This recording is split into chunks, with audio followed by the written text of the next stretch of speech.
I now recognize myself for 5 minutes.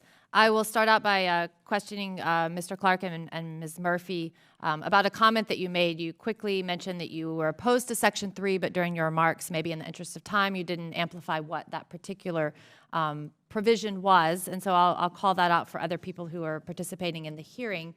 That is the provision that allows for the VA to provide counseling and treatment for trauma resulting from sexual harassment using social media and cyberbullying.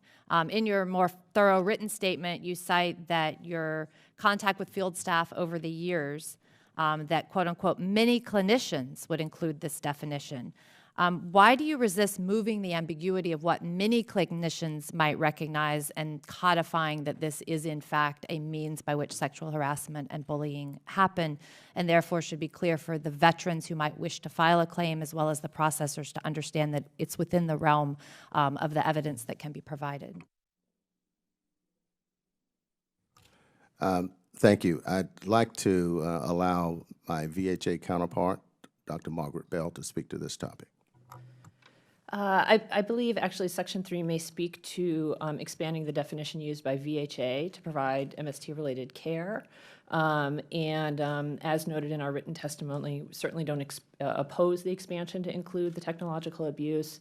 I think at a practical level, VHA is already operating in a way that encompasses much of what is included in that definition. You say you think.